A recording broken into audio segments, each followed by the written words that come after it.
خراسان کے علاقے سے ایسے لشکر چلیں گے جن کے سیاہ جھنڈے ہوں گے اور ان کو کوئی روک نہیں سکے گا یہاں تک کہ وہ ایلیا میں آ کے نصب ہو جائیں گے. اور خراسان کا ہارٹ ہے آج کا افغانستان.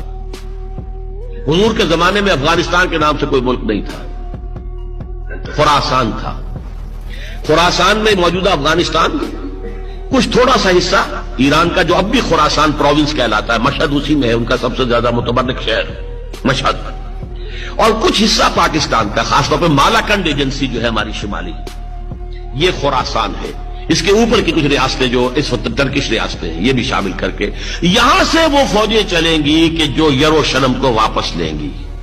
یہ مسئلہ بھی زیادہ دور کا نہیں ہے، وہ بھٹی دہکنے والی ہے. اب پیس ٹاکس جو ہے وہ آپ کو معلوم ہے کہ اب ایک ایسے مقام پر آ گئی جو امپاس ہے، بالکل وہاں سے گزرا جا ہی نہیں سکتا. نہ مسلمان پیچھے ہٹ سکتا نہ یہودی پیچھے ہٹے گا. تو کیا ہوگا؟ ٹکراؤ.